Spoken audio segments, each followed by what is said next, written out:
Welcome to another episode of Tales from the Tables with your host, Rob Bradley.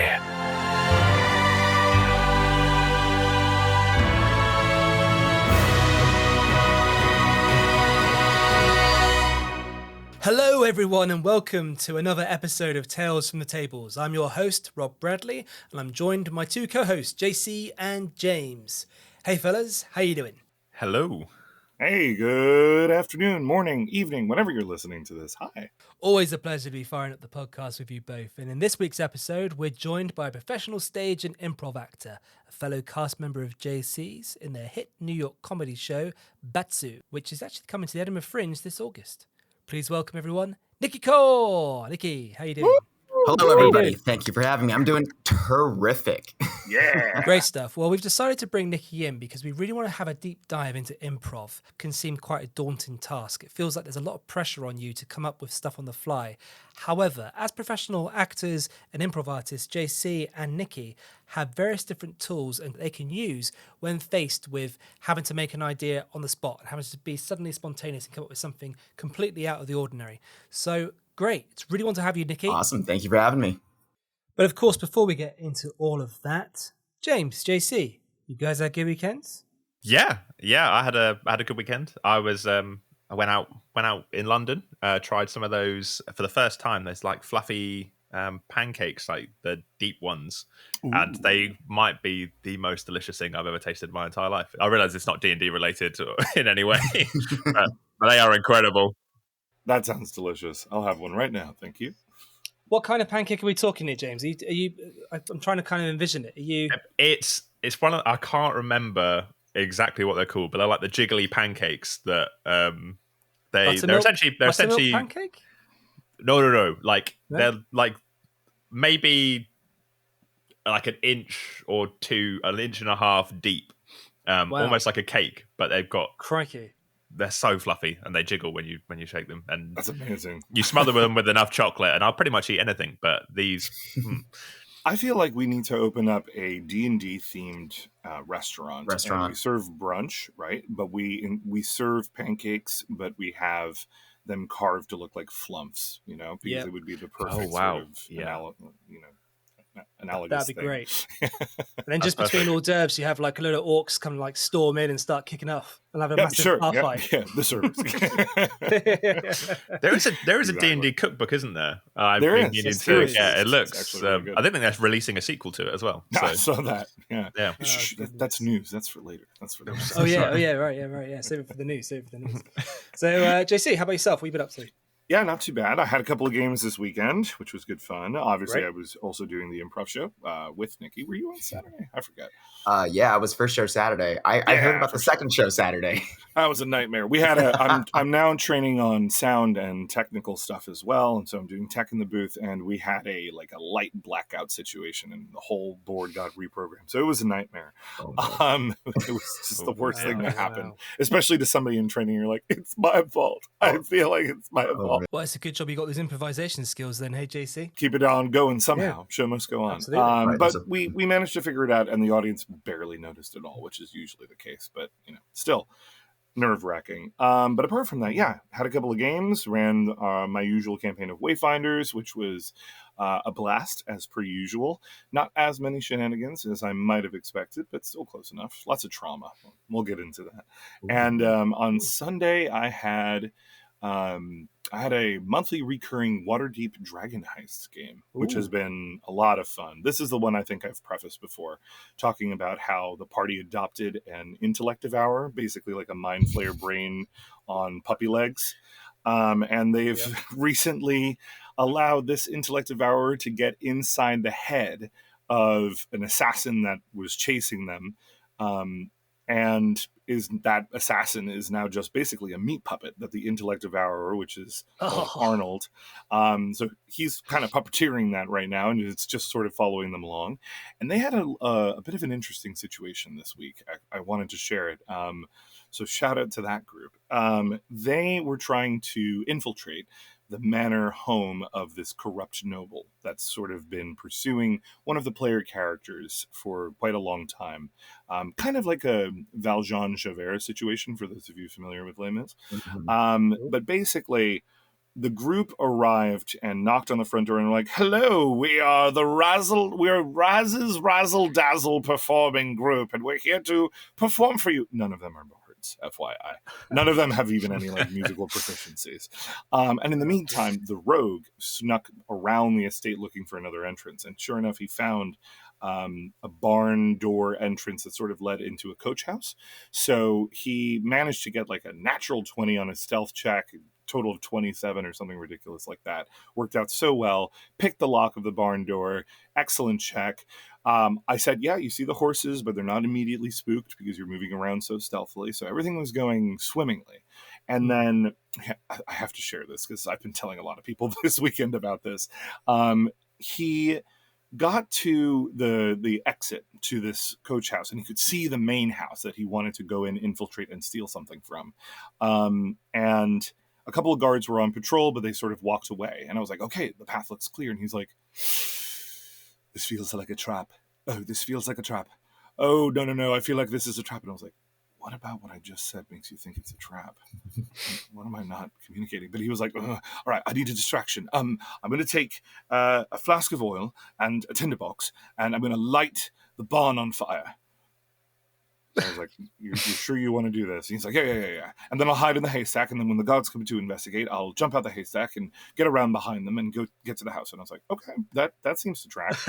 But then through the result of the random die that we were just rolling, he ended up lighting only a little bit of the portion of the barn on fire, but the horses completely panicked. They all like rolled 2s and 3s on their wisdom saving throws. And so there was basically a stampede, and they managed to run over and crush to death the 14-year-old stable boy that was in the coach house as he was trying to close the barn door that the player left open.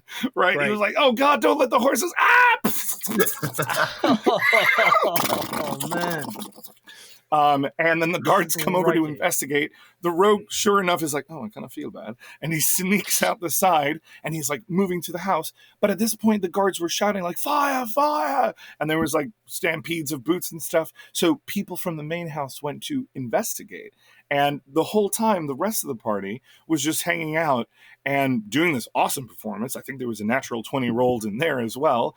And the noble was impressed. And then suddenly he heard this commotion outside. He's like, ooh. You'll have to excuse me for a moment. And he went to the door, and sure enough, as the thief is there, like trying to pick the lock and open the door, the owner of the house and the noble with his like big bodyguard opened the door in front of him. He's like, oh, hello. Hi. And more shenanigans ensued from there. I'm like, okay, awesome. Brilliant. This is going on the podcast. Fantastic. Yeah. And Nicky, are you in any D&D games at the moment? I am actually. I am currently playing through the Tomb of Annihilation with some longtime friends of mine. Yeah, my first long-time D&D campaign. Okay, cool. How are you enjoying it? I'm loving it, actually. We've been playing this campaign for 2.5 years at this point, which is astounding to me. Wow. I think we picked it up. It's incredible, isn't it? Right. It's crazy how, and really, again, I have maybe played D&D once or twice prior to this, but this was something that I initiated, I think, over the pandemic, just because my friends weren't doing anything. Yeah, cool. You know, and we've kept it up the entire time. And I'm, obviously you guys sound like you're familiar with the Tomb, so you know how much of a crawl it is. I've heard. I've never played it myself, but I've heard good things about racing on dinosaurs and stuff and all that kind of business. Yeah, that's pretty cool. Yeah, that's the fun part. That's the part that draws everybody into the module. When I give players choices, I'm like, hey guys, we could run a different campaign. Here's a couple of different suggestions, and they're always like, oh, let's go with the dinosaur racing one. That one sounds like a blast. I'm like, okay, cool. Keep in mind that there is a very dangerous high-level tomb. It's in the name of the adventure. It's called Tomb of Annihilation, and people totally forget that. And then when they get there, they're like, this place sucks. Why are we dying? And everything wants to kill us constantly. Who could have possibly called this? Yeah, right. Oh, it's so funny. So, Nicky, what's your character for that campaign? Oh man, I've actually so during the course of this campaign, I've had two characters. I've experienced my first character death. Ooh. Oh, man. Which Rough. I was like, oh man, but what a way to go. But Yeah. currently, I'm playing a rogue, a halfling rogue, who Nice. happened to join the party, and the DM and I'm very proud of this actually. The DM and I were able to sort of finagle a reason as to why this rogue was able to join the party halfway through the campaign, Nice. which is really great. I think as part of the campaign, they're hired by a third party to basically go out and solve this adventure. Hmm.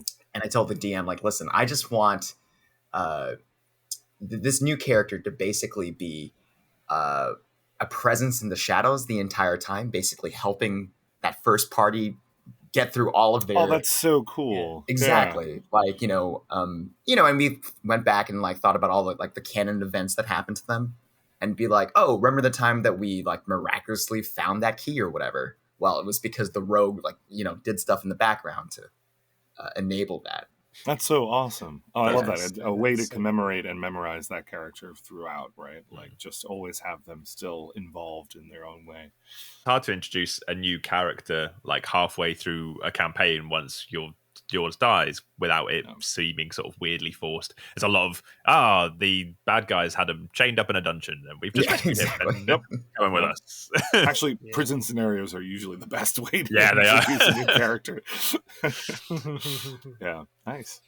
Oh, brilliant. Okay, so what level are you guys at the moment? Oh man, I think we're like level 11. I think Level Nice. 11. Level Wow, 11, that's a good level to be. Yeah, nice. Yeah, cool. Yeah, So, proficiency bonus just went up. Congratulations. Absolutely, it definitely helps. Just because we're a 3-man band in the Tomb of Annihilation, and we need all the help we can get. Yeah. So, I have to ask because Sure. spoilers, minor spoilers for an adventure that came out, I think, at this point, like 5 years ago. But out of everything in the Tomb so far, what has stuck out to you the most as like either the worst thing or the most ridiculous thing there? Oh, all man. the different traps and encounters and enemies and everything. Okay, yeah, because there are a lot. There's a lot, right? And as JC was alluding to, my DMs kind of says the same thing, where he's like, "Yeah, this gets into kind of a slog." There's a lot of and I certainly don't want to go blue on this podcast, but there's a lot of just straight BS. A lot of puzzles. Yeah. There are a lot of just like, oh, you stumbled into this, and guess what? You're fighting some awful abomination. I mean, and like it's so. For example, there is a puzzle, JC. I think. Do you know the one where there are just a bunch of tiles on the floor? Mm-hmm, and if you step on the wrong one, a swarm of locusts comes out to oh eat you. Yeah, yep, oh, yep. God. Right. And there's very little evidence or any kind of hint to tell you which tiles to step on in order to properly do that. So there's like no way of figuring it out. So literally like it's some tiles. Almost none. Yeah. Yeah. Picture of locusts, something like that. It's wild because like what eventually happens is, and I don't know if this was like, I have to assume this was on, by design on the part of the campaign writers, but like you can actually access the room way before you're supposed to. I think like you go down a secret shaft or something and you enter into this room. Yeah. And, as people who, as someone who's played a game before, I would assume, oh, okay, this is, this secret entrance is what enables you to, find the clue bypass or exactly. Right. Because this is not how you're supposed to enter this room. And so we all got through there. And we're just getting torn apart by these locusts until we're finally like, okay, whatever. Let's just leave this. We exit out. We go down another level to the point where, you enter the room how you're supposed to. Mm-hmm. And then lo and behold, like the answer is like right there. You know what I mean? Right. That was like super mean. If you take the secret entrance, which you feel like you should be rewarded for having discovered it, it just bones you entirely. Yeah. Right, because you just drop down in the middle of this sea of tiles in which any wrong step will get you devoured by locusts. Yeah, but that tomb is full of BS. Right, yeah. But if you enter through the front door, you're like, oh, okay, there's like the key right there. I I think the part that stood out to me the most, I think it's only on the second level, was Yeah. that there is a long hallway with a curtain near the end of it. Yes. And you don't, oh, you know what I'm talking Oh, about. I do. You get to that curtain, and of course, curious players, being very cautious, they'll peek behind the curtain and such. And I may have the actual details of this wrong, but Hmm. if I remember correctly, there is a massive boar head, or like a pig head, actually, Yes. mounted on the wall, and it has a bewitching effect, so that you have to roll against being charmed. It might be a wisdom save with a relatively high DC. Hmm. And if you fail, you are compelled to stick your head inside the mouth of this massive wall-mounted pig head, at which point it then chomps down, dealing 10d10 piercing damage to you, or something ridiculous like that. And if that zeroes you out, you die by having your head removed. And that's it. Great. It's terrible trap design, but I know it's an homage to like the older Tomb of Horrors, which Exactly. was just that, right? Like, come prepared with multiple different characters. But to tack on a tomb like this at the end of a long and meaningful, high stakes, well invested campaign, and then have a boar head that could one shot kill your character in the middle of a dungeon, and then have to introduce someone new for like the last, hopefully, few sessions, feels very cheap. So I saw that, I was like, I'm taking that out. No. It'll do the damage, here. but Yeah. it's not decapitating my players. Right. Yeah. Yeah, it could zero you out, but why would it? Yeah, sever your head. Why are you compelled to stick your head in a boar mouth or a pig mouth? God. It's ridiculous. That's a bit like the Sphere of Annihilation, isn't it? Where you've got that dark area where there's like nothing going on. It's just completely black. They're like, I'm just gonna put my arm in it. I'm just gonna put my head in it. You're like, okay. I think Tomb of Horrors originated the Sphere of Annihilation, and that's in makes the sense. Tomb of Annihilation. I think Is there's it? also there's that very traditional looking sort of devil's head with the beard and the gaping mouth and the two curved horns, and then they're like, oh, the switch is through the mouth or something, or there's treasure through the mouth, something like that, and then you stick your arm through. Is that what it is? Spoilers! I think we've encountered it. I mean, there's a lot of nonsense just like that, where one of our half orc barbarian has lost an arm because of it, because he had to stick it in there. Yeah. Well, as being Tales from the Tables, I have to say this. My Tomb of Annihilation game wrapped up in the best way possible. Oh, nice. They got to the final end of the dungeon, and they were, of course, just expended. They could barely have a long rest in the dungeon. They had no more resources left. All their potions were gone. They were themselves psychologically tired from the dungeon. And of course, there's a huge boss battle at the end of it. No, I'm not going to get into too many spoilers for you, Nicky, but I'll tell you how it ended. And I'm like, I don't know what to do, because I don't want to rob them of the boss that they've been chasing this whole time, the BBEG. Right. But at the same time, I don't want to overwhelm them or cheapen the encounter by making the BBEG kind of weak. So speaking of improv, I was kind of there being like, I'm just going to go with the flow and see however way the situation turns out. And one of my players he was playing this, if there's anything beyond the grid of chaos, if you could widen the margins on the alignment grid and see more levels of chaos on the right, he would be well beyond that. He was the most chaotic player or chaotic character I've ever had. He was playing, I believe, a goblin, and his name was Seven, because he was supposedly this survivor of an alchemical experiment, and the 6 others had previously failed, and so he was number 7. Nice. And the only survivor. So the party had just found a second bag of holding, and they saw this boss at the end of the last room, and Seven was like, all right, guys, I'm gonna try something. And he ran over, I think he teleported over to the boss with a bag of holding and grabbed the other bag of holding from another party member at the last second, and then landed on the boss's face and sort of just like death gripped his face with his tiny goblin body.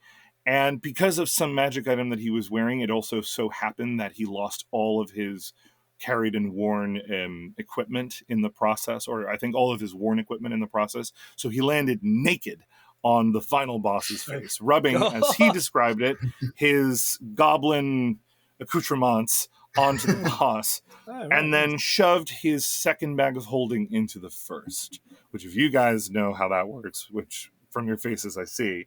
Yep. The bag of holding creates, when you put two bags of holding together, they create a portal to the astral plane, and it sucks everything in a 10-foot radius in through that portal. And that's how the tiny naked Goblin 7 defeated the world-ending BBEG of Tomb of Annihilation. And it blinked out in the blink of an eye. Great player sacrifice. Awesome moment. Yeah, that is pretty cool. Oh, that's good. That is very, very cool.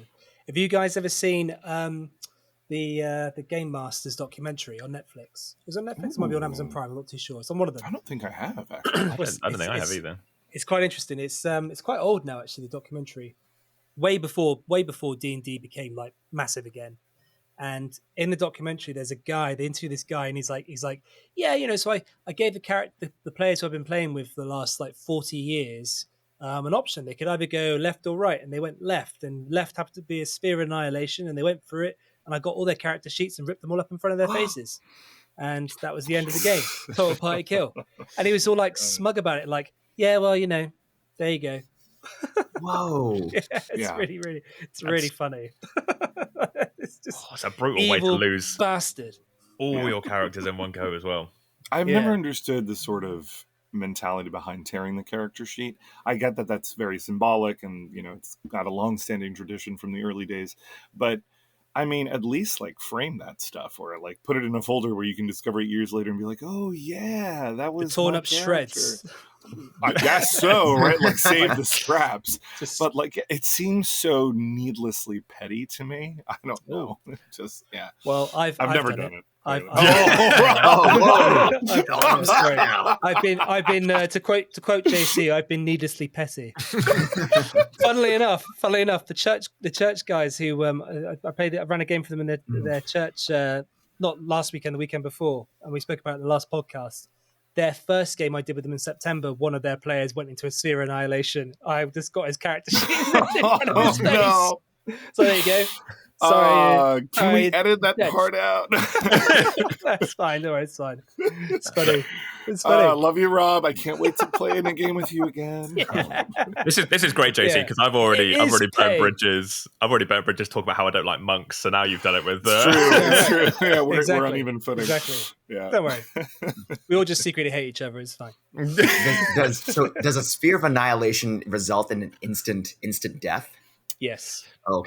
Okay, great. So we haven't run into that. If you walk straight into it, you walk straight through it. Yeah. If you put stick your a part arm of, in, you take damage, right? It's you do. You lose your arm. Right. Okay, great. Yeah. Okay. And anything you put in it just disappears completely.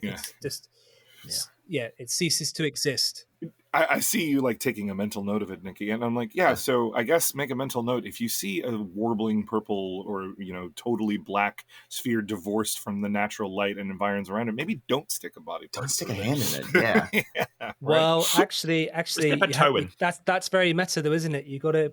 Your character doesn't know that exists. So That's you're true. That's true. Yeah, you can't. Meta. You can't be doing that. Yeah, just compelled to like stick my hand into stuff and be like, ooh, what's that? What's in here? Oh, shiny. I mean, you'd be surprised how many players do that anyway. They're like, what's this? There's people in real life as well.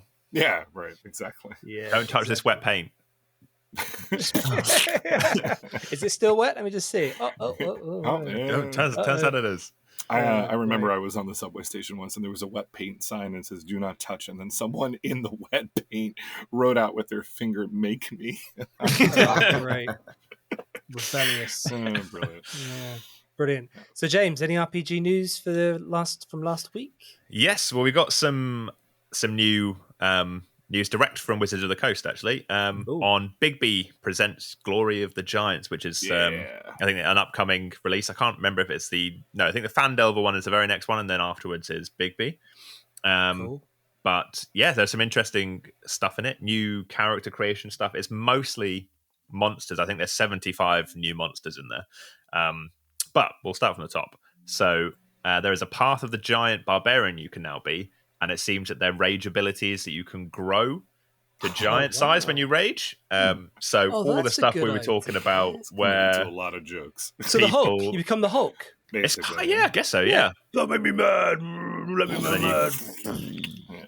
It's weird it's taken that long to get there, actually, for there to be something that Like close that. to the Hulk. Yeah. Yeah, absolutely. Because that is like proper. Well, I suppose Rage has always kind of has been like that, hasn't it? But Exactly right. Damage resistance and anger. Yeah. Etc. From what I read and watched, it looks like it is. So no matter what size you are, you increase to a certain size. I think it's giant size. So even if you're a gnome, you're going all the way up to giant size. If you're human, you're going up to. So you're all. Yeah. I think that's probably to balance it. It makes the playing field nice and level when you do take that. Yeah, so that's great. So you can sneak in somewhere as a tiny little halfling and then immediately grow to giant size. I think that'd be some quite as a cool bonus stuff. action too, because you're raging, right? So yeah, exactly. So enlarge reduce is going to be maybe a little obsolete if you've got one of these in your party. Or they stack it and they're like, how big can we go? Well, I think you probably could. Yeah, that would be proper Ant-Man kind of stuff. Yeah. Complete with the laugh that he does when he goes to giant size in the movie. He's like, yeah, that is exactly what I'd expect to hear actually from any player doing that. There's a new origin, which is a giant foundling. So you can be a normal teeny tiny human raised by giants, like Tormund in Game of Thrones. Oh, so, kind of like that. Nice. Kind of like that. Hopefully less weirdly explicit stuff Well, I mean, in the background for that. More, let's go the Disney route and say it's more like the foundlings in Mandalorian. Oh yeah. Oh wow. I thought that was going somewhere else. I don't know where, but I didn't know that. Oh, okay. No, yeah, cool. No, exactly like that. That's perfect. That's much better than whatever imaginary thing I was thinking of. So apparently the book will include tips on scaling encounters and emphasizing the size of things. So tips you can do. I think one of the examples they gave was, you're encountering a giant, have it be eating a watermelon like an apple or like a grape, just chucking them away. That's cool. Right, okay, cool. In different stuff like that. They've obviously not given too much away because they want people to buy the book, which is very disappointing. It'd be nice to just get it. But yeah, they do have a load of new locations with maps included in the book as well. Oh, so they've got 6 which are tied to your standard types of giants, and then 2 that are sort of separate. So they've got one that's apparently the root of the world tree, like an Yggdrasil style thing. Ooh, nice. Sort of Norse mythology, which would be quite cool. And then there is also one that they've said they've sort of included, so you can sort of drop it into any campaign where you're sort of trying to obtain magical items, which is a star forge, which is this molten forge made out of a fallen star, which Sick. I'm a big fan of, because the players always want cool magical items, and if they have to go and make them themselves, then yeah. Mm-hmm. I've never understood why they don't include like maps of dungeons in the published titles in the D&D books, like the actual maps of the dungeons you could take out and you can go, here you go, and you can like fold them out. Like they have the maps of the world in some of them. But they never have the actual maps. Big dungeons out that you can actually. They just come with a little disclaimer that says you can copy and print this out for yourself. Yeah. And it's like, what? Thanks. Great, and I've had to scale it up hugely, and it's all sort of horribly faded now. Yeah. So that is the one good thing about using the online tabletops, is on Roll20 they do have all the maps transferred over there, and the quality is very good. And I imagine Foundry too. Sorry, face. Is when you can have it all there. So when you buy the module in Roll20 or upload it into Foundry, then the maps are there to scale for the adventure, which is really helpful when running them. Every time you say Roll20, Face gets another little gray hair in his beard. Are you trying to encourage me, or?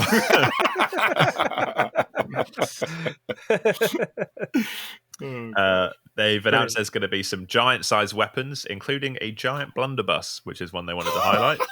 So that's great. It's awesome. I can imagine that's going to deal a hell of a lot of damage and be quite difficult for people to use. Basically a cannon. Yeah. Like a warship, like the ones they got outside the Imperial War Museum. You ever seen them? Right. Yeah. Those 2 great big friggin' things. Flipping heck. When I first saw them, I was like, these can't be real. Yeah, you see how large they are. You're like, they're not functional. They're decorative. They're like a sculpture. No. They were on a ship. There was more of them than 2 as well. What the fuck is that about? They're massive, great, big fucking cannons. Yeah. I drop F-bombs. I don't apologize. There you go. So the other thing they've said is they put a load of adventure hooks in. They weren't too specific about what they would be, but they've got loads of D20, D10, D8 rollable tables for like giant-based adventure hooks and Cool. match up with the maps a little bit, so that you can incorporate those a bit easier. Great. And finally, 75 new monsters. Now, I don't have a list of all 75. You'll be Yes. very glad to see, but the cool ones. So there's elemental affected giants. There's like what looks to be a frost giant made out of ice. Cool. There's the one they showed off, but so I imagine there'll also be some sort of like mist and air themed giant for storm giants. Cloud And makes sense. yeah, Nice. or Yeah. cloud. It does make much more sense than storm. Storm, maybe lightning. It's made of lightning. There we go. Cool. They, much like my favorite thing from the last like monster book, which was the dragons, where there was a mind flayer dragon. There is now going to be a mind flayer etin, Nice. Which- Oh boy. Wow. which is great because there's more mind flayer stuff for me and JC to throw at our players. You guys love your mind flayers. We're gonna work do, it into we every single episode of this podcast. Yeah. Yeah. What if you can go for one episode without ever mentioning them? I wonder. No, it's not possible. Can it be done? Can it be done? Can it We'll be try, but it won't work. done? There are also going to be some giant animals. So there's a giant tick. Oh, Oh, God. God. So Oh, Christ. That is yeah. kind of a monster in its That's own right, really, isn't upsetting. it? Let's Yeah, face the it. That's tick. the monster. Yeah. Yeah. Lyme like- disease. Boom. It's like fleas. When you see a flea up under a microscope. Oh, they're terrifying. Or a dust gosh. mite. You ever seen a dust Yeah. mite up Oh, close? they're Yeah. gross. Yeah. Right. They're horrific looking things. vile creatures. Ah, you can fight yes. them in D&D 5e. Yeah, Congratulations. exactly. Awesome. It will not prevent real life Lyme disease. We should probably disclaimer that. There is a giant goose that lays golden eggs. So if you want to do your Oh, yeah, standard nice. fairy tale Classic. Jack of the Beanstalk giant up at the top of a beanstalk with a goose that lays golden eggs. Great, you can now make that reality. And there's stats for the goose, which I imagine is horribly vicious, Yeah. as all Yeah. geese are. Yeah. Aggressive. Pure evil. Pure evil. Eldritch. Much like Eldritch swans. We in the Yep, UK pretend swans are pure swans are lovely animals and the royal family own them and it's all very nice, Mm-hmm. but no, they're evil. They're evil. They are pure evil. They'll be fooled. They'll break your arm. That's With their neck. That's the standard Yeah. thing you've got to They'll say if you're just talking about whip swans. their head around and suddenly Yeah. they have a limb broken. Yeah. The other things are there's some giant cultists that have been corrupted. So giants that have joined cults and been corrupted by otherworldly Oh. forces. That's so and funny. then, You said giant cultists, and I think I realized you could interpret that in 3 different ways. yeah, that's why. Right. Yeah. Yeah. You can either have Yeah, I was thinking the same massive thing too. cultists, you can have cultists that worship giants, or you can have something else. There was a third one there. Yeah, you're not Giants that are cultists. Yeah. Giants that are cultists, yeah. Yeah, they're just really enthusiastic. I'm a giant fan. Huge. Love being in a cult. That's it. There's some a non-corrupted Fomorians, so they've decided to Ooh. Oh, that's so that. cool. Oh, sorry. That's me nerding out. That's really cool. Okay. The lore behind Fomorians is they were once a race of very beautiful, very magically empowered giants. And something happened in their history. They got very greedy. They were cursed, I think, by Titania herself, because they were originally from the Feywild. And they all became physical versions of their inner sort of corruption. So that's why they're all deformed and they have the weird eye and all this other stuff. But I've often sort of been looking for lore in previous editions as to what the Fomorians actually looked like or what they were capable of, and you get very little of that. So I'm super excited for that. That's awesome. I'm done sweet. nerding out. Sorry. That's it. That's me done. Yep, done that's for- the done for RPG news. Yeah. Awesome.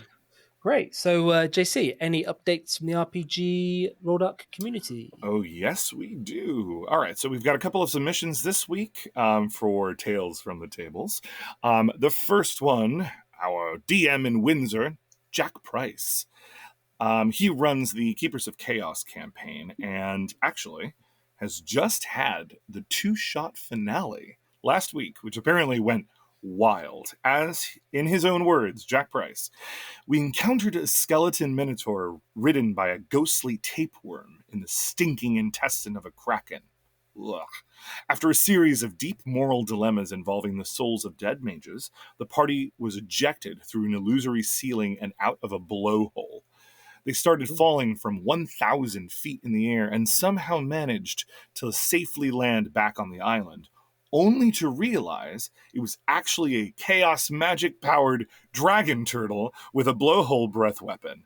The whole party was rapidly running out of HP, with the Dragonborn on death saves while they floated away in the ocean. Things were crazy tense until Oleander, the bard, came in clutch with a hypnotic pattern. Everyone held actions for a full round while the beast was incapacitated and absolutely wrecked it for a cumulative 216 damage. Crikey. Closest we've ever come to a TPK, real edge of the seat stuff. Awesome. Thank you, Jack. That was amazing. Thank you, Jack. That's incredible. That is pretty sick. I mean, and of campaign 2-shots and finales and stuff should aspire to that level of epicness, I feel like. Yeah. Even absolutely. Complete with ghostly tapeworms and kraken intestines and stuff. Okay, and our second submission is from Alex Ball, our DM in Birmingham, from the Spectra Friday Night Campaign. I may be mispronouncing some of the names here since I don't actually know, but in his own words, the Chalk Ice Boys with a Z, have found themselves in a spot of hot water after accidentally joining a cult.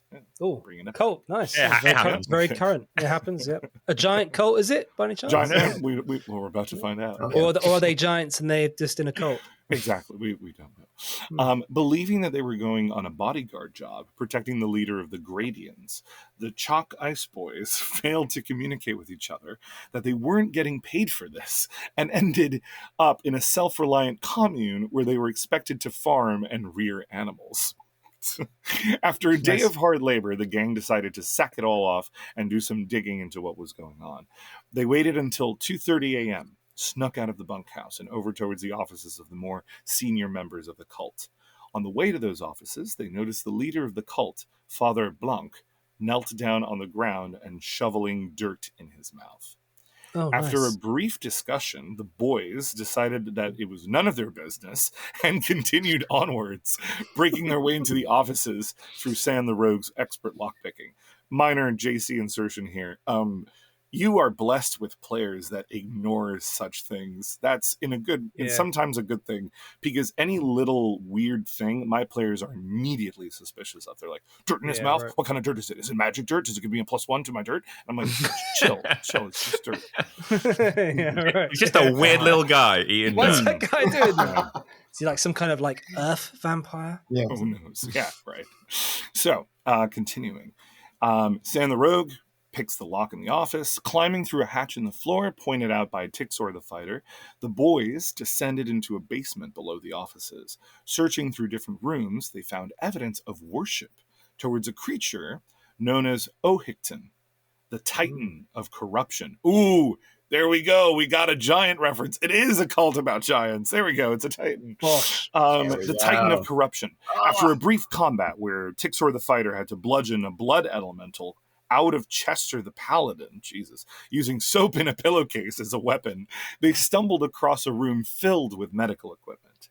In the center of the room, strapped to a chair and drained of all blood, lay a cult member that Tixor was sharing a bunk bed with.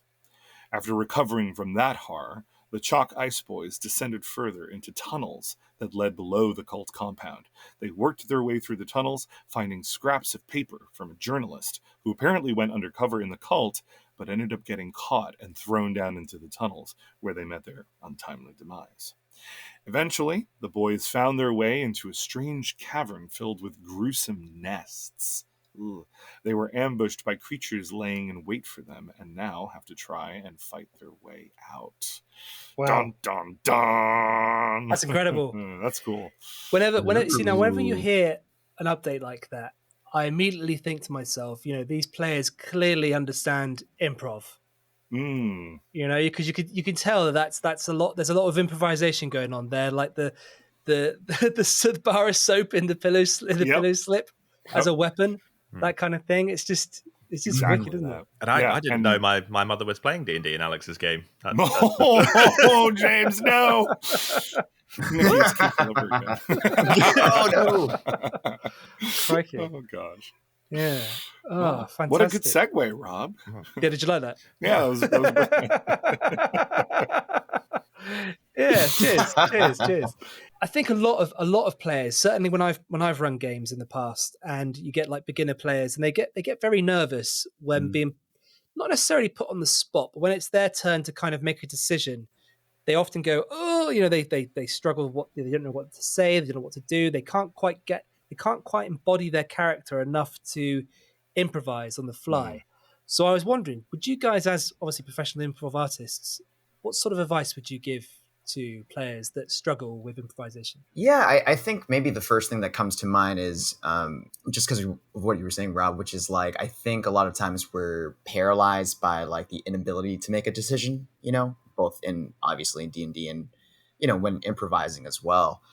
I'm not saying that, I'm not always saying that this leads to the best decision, but sometimes the best decision is the one that you make. You know what I mean? Because there are, and trust me, even in this campaign that we've been playing, there are a multitude of scenarios in which we are just hunkered down and you get stuck in analysis paralysis, right? We're processing this and trying to be like, oh crap, what's the best analysis paralysis? Analysis paralysis, exactly. Yeah, that's good.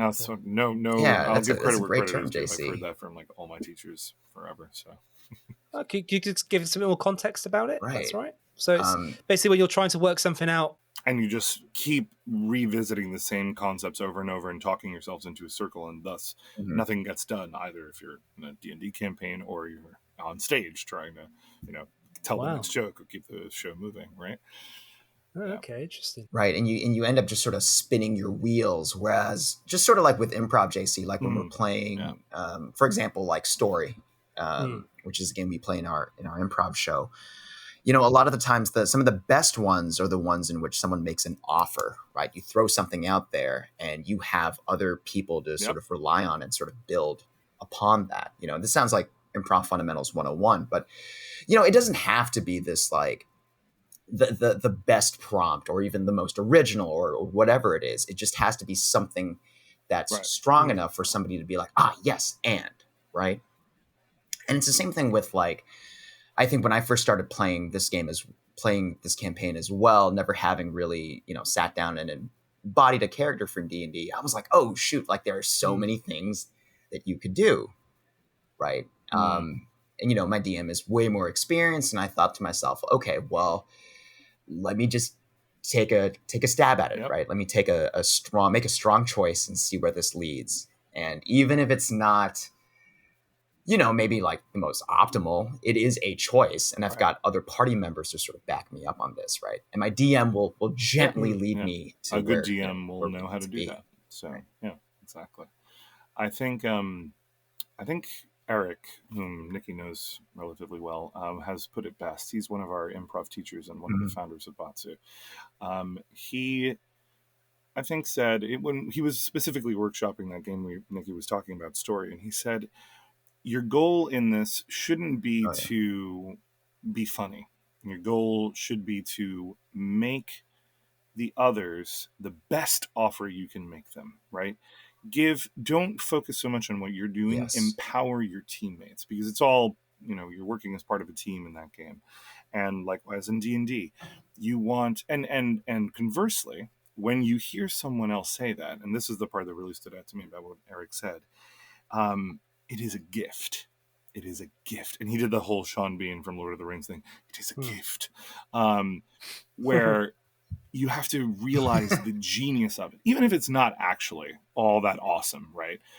If you really put yourself into the mentality of, wow, that thing that they just said was amazing. I thought Bobby was going to be just an office worker, but they actually made him an astronaut. Wow. What an offer. I'm going to use that and run with it. And if you build yourself up in that way, that helps you achieve success in the general part of the game and how it looks to an audience, right? Likewise, I think with D&D, like you were saying, Nicky, right? So if you're there to help empower your team, not only are you a better table player, you're also helping the DM tell the story, because now you're working in tandem. And sure, everybody has their backgrounds, their own objectives and goals and whatnot. But at the end of the day, this is a group. It's basically like a group telling game. That's what it is, right? If we wanted a more on rails narrative, DMs would just go write books, right? Yeah, exactly. The players have to tell the story. Totally. And do you guys have any sort of techniques or any exercises that you could recommend for players who might be struggling with improv? Warm up. Practice a lot. Warm up. Yeah. Vocal warm-ups help you get loose. Physical warm-ups if you want as well, if you're in a safe space. Honestly, it sounds rather silly, right? But it helps you sort of let go of things, I think. Shake it all out, that kind of stuff. There's a reason it's done in every acting class ever. It really does sort of put you in a looser, more go with the flow mentality. It really does, if you embody it physically. And actually, JC, just jumping off of that, just because you said be ready to let go, and actually just jumping off that, I don't necessarily have like a specific physical or vocal exercise, but the one thing that immediately came to my mind, it's really more adopting a mentality. And one of my acting teachers, his go-to sort of like phrase for everything was "hold on tightly, let go lightly." Oh, I love that. Sense, right? Yeah, that's great. That's and cool. It's something that you can even apply to improv, D&D, or to life itself, really, which is the best kind of advice, right? But hold on tightly, let go lightly. And, obviously you can interpret it however you want, but I've always taken it to be like, say, for example, going back to, it's funny, JC, the more we talk about this, the more I realize, wow, like, the game we play, story, is really so much about, it's really just like playing D&D, right? Yep, you're all trying really to is. achieve that sort of narrative catharsis, both in the improv game and then, in D&D as well. But I think for a lot of players who are, and I have to imagine too, my group is pretty good. We've been friends for a long time, so we don't have anyone who's just really hunkered down and being like, "Oh, this is what I want to do," contrary to where the narrative is shifting. But I think adopting that mentality, hold on tightly, let go lightly. You have values that are important to your character. You have things that you want to again make a strong choice.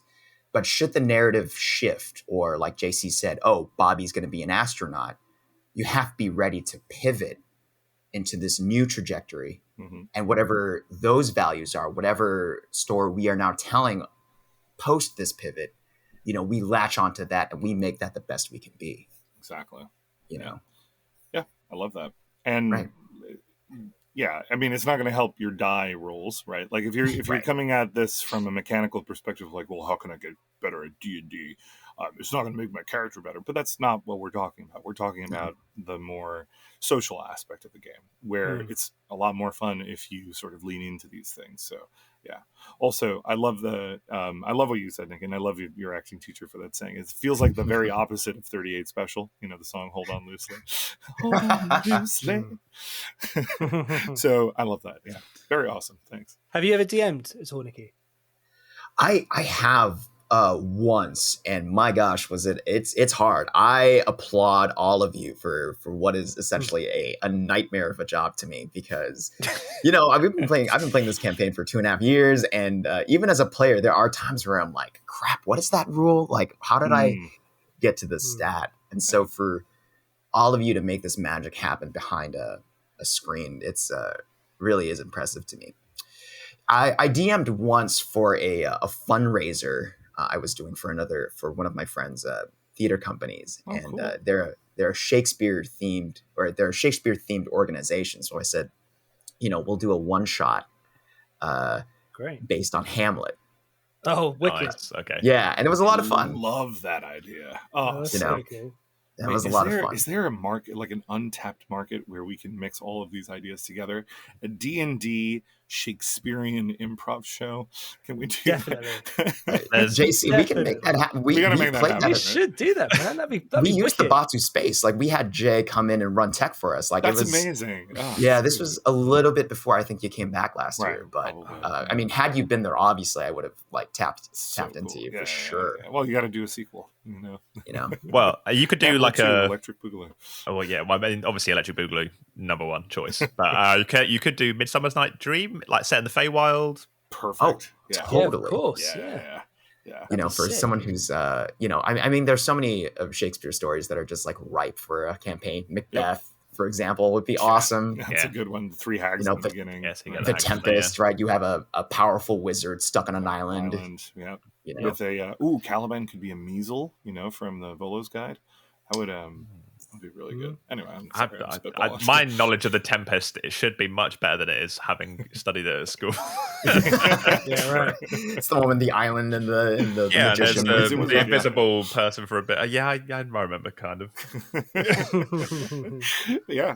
Shakespeare's an untapped D&D campaign potential. There you go. Yeah, I think for some of your more social players too, you could play some of the more talky. I mean, they're all talk. I mean, all of Shakespeare's plays are pretty talky, but you could definitely have, like Much Ado About Nothing or what have you. Mm-hmm. Yep. It'd be interesting to see where they would take it, wouldn't it? Especially with some of the ones that are like such solid, established stories. Mm-hmm. Right. Just to kind of see how they would go with it. Interesting. Do you guys have Drunk Shakespeare in the UK? Drunk Shakespeare? Yes, we do. We've got. I think is it a Channel 4 program or? Yeah, I think you're right. Yeah. Something like that, isn't it? I've not actually seen it. I know they did the Drunk History. They did Drunk Histories. That's what I'm thinking. Oh, that's what you're thinking. That's what I'm thinking. Drunk Histories. Yeah, Drunk Histories. Yeah, that's what I'm thinking. It's a similar. They get concept. hammered and then just talk about what happened in history. And it's their version of events. Right. It's very, very funny. Yeah. So there's a similar concept, sort of in-person live show in New York. Have you ever gone, Nicky? Have you ever seen it? No, I had a friend who was part of that. Basically, you sit in the round in, at least when I went, I don't know if it's changed in all these years, but you sit in the round in a not theater space. It's like a very intimate space. And the actors, there's usually 3 or 4 of them, and one of them gets absolutely smashed, like absolutely pissed throughout the show, and has to do basically a shortened version of a Shakespeare play, like an abridged Shakespeare play, while struggling through all of the inebriation, and it usually leads to a lot of laughs and shenanigans. So yeah, it's a good show. Just one of them. Okay, I was about to say it must be so hard to wrangle an entire cast that are just no, it's always just the one person. Correct. Or completely shit-faced. Yeah. But I think there's a thing where you can make a drinking game out of it because the audience can drink too. Wow, cool. Yeah, and it's all. I'm starting to remember more. It's like you get your drinks served to you through like a false bookshelf in an otherwise like library, right? So the bar is behind one of the library shelves, and they serve your drinks through there. If I remember that correctly, who knows? Maybe I was too drunk and I'm misremembering. So how does Batsu compare to that then? What do you guys do on the stage? What's your kind of is it weekly? You do it once a week or? Oh no! Seven times a week. 7 times a week you have to do improv.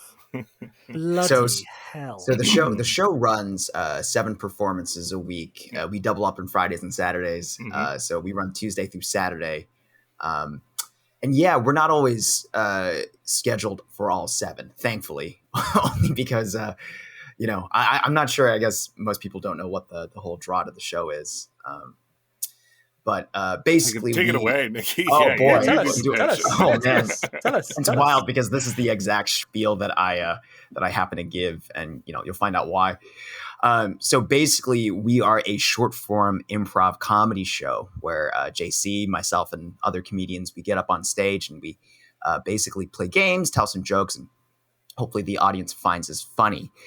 However, the name of the show is Batsu, which means penalty or punishment in Japanese. So if we mess up or if we're not funny, we are at risk of receiving horrible punishments. Oh god. Which both heighten the drama and the stakes. Yep. Brilliant. So I think for that. Right. And the comedy, I think philosophically, some might argue that the punishments themselves are the real comedy, and everything else before that is just we're not really doing the work up there. They want to see us fail. It's a very Schadenfreude sort of experience. Absolutely vicious. Cool. The New York audience, Yeah. So really. Whereabouts is it? Whereabouts you do it? We do it in the Village. So we're on First Avenue and 4th Street. But we also have a second location. We're doing the show in Chicago as well. I've never been, but I'm dying to go. Okay, cool. Yeah. Speaking of the UK, we actually just had a meeting about this, but we are taking the show to the Fringe Festival, the Edinburgh Awesome. Fringe Festival next fantastic. August. So we are partnered up with Underbelly. Yeah, it's going to be in like a couple of weeks. It's kind of crazy. Yeah. Actually, I just looked at my calendar. I was like, all right, we're doing the podcast this morning, and I'm gone. And then you're gone. Is coming up. Yeah, and then I'm just gone. Have you guys been to Edinburgh before? I've never been. Yeah. Oh, it's a beautiful city. Yeah, you'll love it. It's really, really beautiful. I remember city. being absolutely defeated by climbing Arthur's Seat. I really tried. I got to the top, and then they were like, "Okay, awesome! Look, there's another peak over there that's even higher. Go there." And I was like, "No, no more! I'm going back down. I don't want to do this anymore." But it was fun. It's a beautiful city, great people, lots of good memories.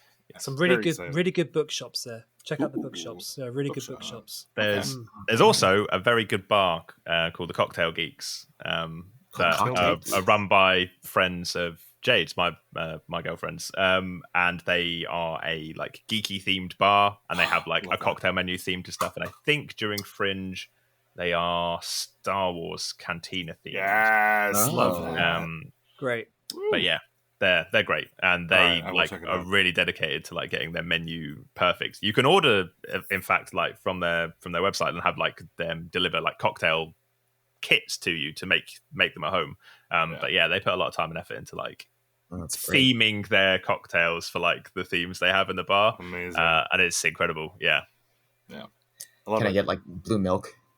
I'm pretty sure there's they were like there's a probably lot like of blue Star Wars stuff. Awesome. Rob, when are we going to start our own Rolldark themed or a Rolldark bar with themed drinks for D&D and stuff? We got to do that. Soon. Yeah. I'd love to. I would love to. It's in the 3-year goal plan. Absolutely, yeah. Stick that in the 3-month plan. I think that'd be cool. Yeah, nice. 3-month plan. Oh, hell yeah! Let's go. Awesome. Fantastic. Yeah. So, what are some effective ways to encourage player engagement and participation in improvisational world building during a D&D campaign? Okay, that is a good question. I suppose if you have a session 0 and sort of get their backstories, you can draw from that in the world building straight away. So, for instance, if someone says, well, I want to belong to an organization of rogues and they have this sort of code of ethics, you could be like, brilliant, I can use that, I can build off it, and I can take other stuff from that. Stuff will be new to you, but we'll have done this together, and you sort of inspire and sort of seed ideas into other people. And I think that's one of the great things about D&D, is that you just take little bits of ideas, and that'll spark something in someone else, and they'll instantly be like, yes, okay, that's perfect. What you've said just then has given me a slightly better idea. But thank you, thank you for that first one. World building's a cool place to do it, because you don't need to do it in character either, so you can just bounce ideas off people without having to also think about in character stuff at the same time. Like how would this other person react? Because getting into character isn't something that comes naturally to a lot of people who haven't acted or done improv before. How would you guys encourage someone then to get into character and to find their voice, their character's voice? Yeah, are we thinking more about like how do we embody a character while playing, or how to sort of discover what you know what I mean? Is it more just like you know what I mean? Or are we still in the discovery phase of like finding out who this character is and what their voice is? Yeah, I guess in a way it's like when you've got players that are particularly nervous about role playing and it's the first time they've done it, and they're at a table where there's a lot of, big personalities that are role playing perhaps. Sure. The dungeon masters putting on all these amazing voices, and this one particular player is like, they just can't seem to find their character's voice. They can't seem to find, and maybe they have it, but they're just so sort of like embarrassed perhaps, or they feel insecure about doing it because they're around so many other people that are so good at it. What would you do to kind of encourage them? Sure. Again, if I were to, DM or even just as a player, I imagine that, especially if somebody is new at anything, right, you just sort of want to reward them for taking a step in the right direction, right? Because Yeah. it can be, JC and I, we work with volunteers a lot in the improv show. In fact, like a big draw for what we do is that we invite audience members to come up and participate with us. And for a lot of people, at first when they're signing up, they're super gung-ho, but it is so different when they finally step onto the stage and they see what the show is about. And they're like, oh crap, like what am I doing? Yeah, they get intimidated by like what they perceive as like, oh, these guys know what they're doing, and now I'm just going up there and I have no clue, Right. And I think the key to those interactions is that, I always tell the volunteers, like, listen, one of us will always be up here to kind of coach you along, and we'll take small baby steps, right?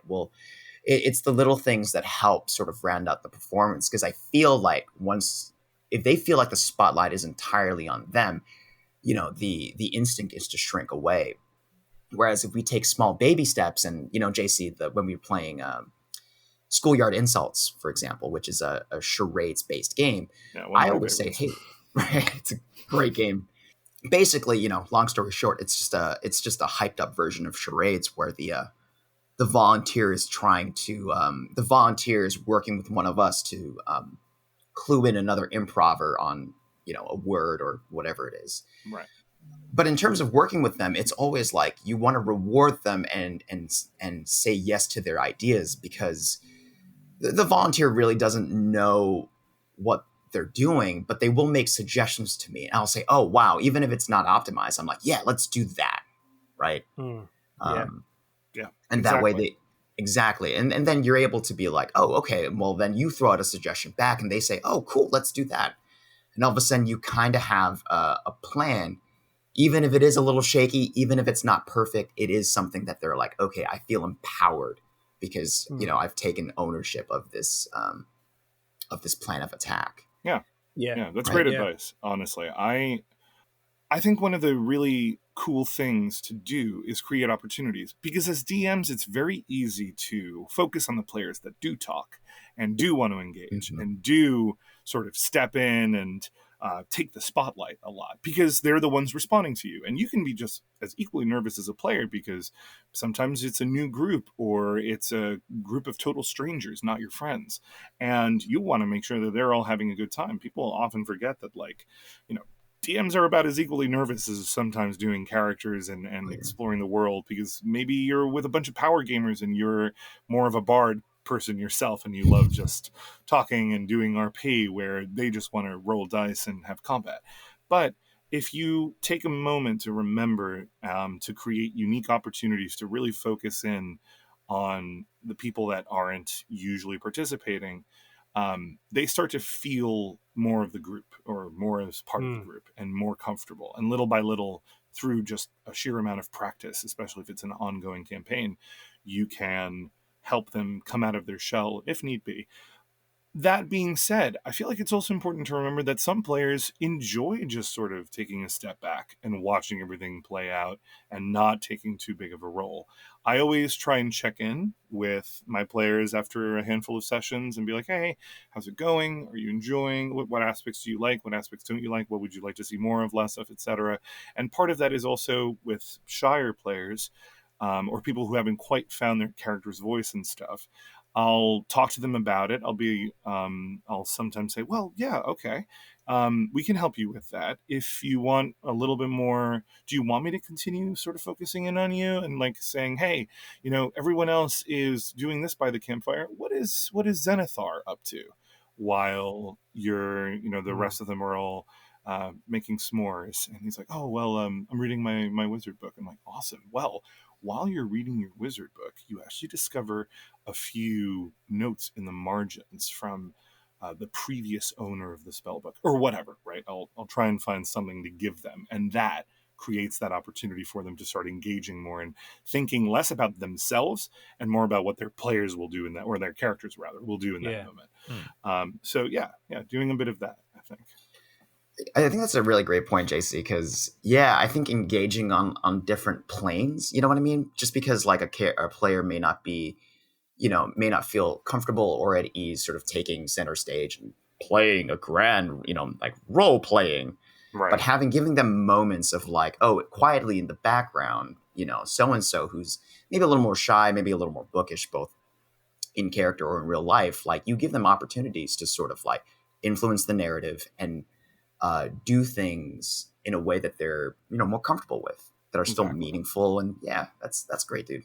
Yeah. Yeah. And to the other side of that, I was also thinking like, to the specific aspect, Rob, from your question of finding their character's voice. Maybe they're not shy at all, right? We've been kind of assuming that. But what about if they're just like struggling to sort of figure out what their character sounds like? Well, we'll be doing a GM workshop in Oxfordshire very shortly. So Exactly. where I'll talk more about this. But part of that is just using elements from your backstory to help develop that, right? So I've done this actually relatively recently. I had a player who had a nobleman who was sort of upset and had his whole life turned upside down and had to join the party on their quest, and they were struggling to sort of make them unique, and they're not necessarily good at voices, and I was like, you don't have to be. Let's talk about your character. They're a noble, right? Okay. What race? Oh, well, they're a dragonborn. Wonderful. So what do you think a dragonborn would sound like? I know with me and my dragonborn, they have a lot of scales that they have to overcome, and they have thinner tongues, right? More reptilian, thinner tongues, sometimes even forked. So there's a lot of sibilance. There's a lot of drawing out of the S's, and they sometimes have to they have a bit of a gravelly voice as well, because think about their breath weapons. Imagine if you're a black dragonborn and you have an acid pouch in the back of your throat that you constantly have to sort of speak over or under, right? So start adding a little bit more gravel to your voice. And then they're like, oh, but he's very posh. He's a sort of scholar. And I was like, wonderful. Well, you can still sort of have that gravelly voice while you add a bit of poshness. And you don't need to have an accent. You can still make a character sound posh just by lingering a little bit more on the letters and making sure everything is well enunciated and sort of dancing. Imagine a waveform. Dance your letters up and down the hills and valleys of this waveform. And so little things like that. And sometimes it takes, sometimes it doesn't. Depends on the player. But yeah, that player started really coming into their own. Now, they didn't sound anything like I had proposed, but they took something out of what I had been sort of working with them and came up with this really cool voice. And then in some campaigns, it's more comedic, and I'm like, all right, well, what kind of characters? And he's like, he's a I don't know, he's kind of weird. He's like a Christopher Walken type. And I'm like, wow, great. So just do that for the one shot. You'll be great. Okay, and we're done. Brilliant. So if you were to give a player sort of like a real key sort of point of advice or a key tool that you could offer them from your improv experience to help them in their games, what would that be? Again, going back to that game story, JC, that that we play a lot, just because we've played this game maybe like 100 times. We do this in like the every past show, month. Right? Yeah, exactly. We play this, and the whole idea is that like some of the best stories are the ones in which we are all on the same page and we're all firing off instantaneously, right? Yeah. The ones that kind of stumble a bit are the ones where we're just sort of spinning our wheels trying to find our footing. Right. When it comes to playing a character and sort of improving and role playing, I think the same principles apply. One of the things that I always feel is underappreciated from story is not being afraid of tropes. Actually, just to start off with, right? Because it's not to say that we are copy and pasting, a formula of some formula, kind. right, or a plot beat for beat, but they do.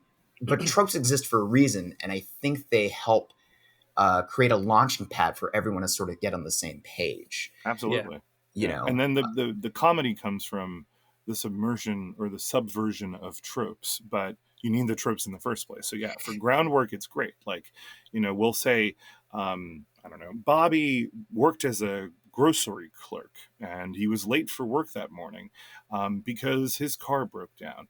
And then someone will take and build on that, and it was like, actually, he was driving an Audi and his car broke down because he had no idea how to drive it, or something. Terrible example, but yeah, it comes from setting the groundwork and then using that as a launch pad. So totally, Nicky. Right. And I think when it comes to making character, applying that practically to creating a character or being in role, yeah, don't be afraid to, sort of play around with tropes and see what clicks, like you were saying earlier, Rob, where, something sparks an idea, or you're like, I kind of like, I don't know, elements of Peter Parker's origin story, Spider-Man's origin story, or whatever it is. And then there's something where you're like, okay, we have the overall trajectory.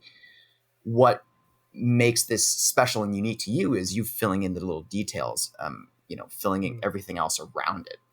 And then once, you're comfortable and you find something that really does click, then you can ditch all of that. But at least starting off, not being afraid of tropes or working off of something is better and helps avoid analysis paralysis. Yeah. That's really, Tropes are also nice. funny. Tropes are like, people recognize them, and we can use them. Like, don't be afraid. We were talking about this in the last podcast, right? When James, you were reading that horror story from RPG Horror Stories. Yeah. Don't be afraid to be the big dumb fighter who with the low intelligence and wisdom score. That's a gold mine of funny moments right there. Like, Absolutely. yes, it's been done to death, and if you want to find ways to subvert it as you go through, fine. But like, it's a great place to start. Yes, the overly bookish, nervous wizard is a done to death trope. Do it anyway. It's a blast, right? Embrace. Yeah, exactly. Embrace it. Yeah, totally. But you've got like a wealth of media then to draw on. It's like when you're first creating a character and you're like, oh, I really like Merry or Pippin. That's sort of how I'm going to build my halfling to be that sort of happy-go-lucky. It's just something that exists already that you can draw inspiration from and then flesh out as you go. And it's a lot easier to have a starting block than it is to just be like, I'm going to try and do something that no one's ever done before. Because you won't. It's impossible. Yeah, exactly. Yeah, you find your character develops over every session as well, of course, don't you? It's you try things out, that didn't work. Okay, let's try something else. And yeah, like you say, don't be afraid to experiment. Yeah, and I'm glad you mentioned that, James. Like, yeah, I use the fact that there's media out there so much. If a person really is hitting a brick wall with coming up with their character or doing stuff, I'll tell them, what movie do you like? Like, what sort of movie adjacent character do you like? It doesn't matter what they answer with, right? I'm like, okay. Predator 2. Do it. Use that. Make clicking sounds as you do a survival check. I don't even care. Like, go for, or you're not the Predator? Fine. Just start yelling, come over here, or whatever, right? Danny Glover. Yeah. That's what I like Danny Glover, yeah. Predator 2. Yeah, God, get the sergeant breathing down my ass. Yeah. Amazing. Like, oh, yeah. Everyone's breathing down his ass, apparently. It's not a place you want breath. No, it's not. No one wants breath down there. Everyone's lining up to breathe down his ass. Yeah. Totally. Cool. Okay, great. Well, thank you so much, Nicky. It's been wonderful to have you on the podcast. Absolutely. Thank you guys for having me. Oh, this has been lovely. And really, you have to come back on again. Absolutely. Nice one. Yeah, if anybody's in the UK and listening to this, come by, check us out at the Fringe. That's right. Next month. Yeah. To plug. Do you know where you're going to be? Where you're stationed and stuff? Yeah, we are. Shoot, we just had this yesterday. I know. We're going to be the Underbelly. The Underbelly Theater. Yeah, right. Underbelly is. We're going to be the Belly Dancer Theater. Over in Edinburgh. So come by, check us out. We're playing, I think, every day at 11 o'clock. Yeah, I think it's late. I think it's like that is late. We're going to be capping off. Yeah. But it's a great, fun late night comedy show, and you'll be drinking throughout, and it's a blast. So it's a wonderful time. Awesome. Yeah. Great. Well, thank you so much, everybody. Yeah, thank you, guys. Lovely to have you. And for those listeners who are unfamiliar with Rolldark, we are an active community made up of over 360 members in our Discord. We offer private and corporate games of D&D, as well as public games that you can join online as a single player. If you'd like to find out more information, visit our website, www.rolldark.co.uk. Thank you to both my co-hosts, James and JC, and our special guest, Nicky Khor. Thank you so much for being here, Nicky. If you enjoyed this episode, please subscribe, follow, and download. So until next week, dear listeners, cherish every friendship forged, savor the stories you've shared, and let the magic of the tabletop guide you on your own extraordinary quests. Bye. Bye, everybody. Bye, everybody. See ya.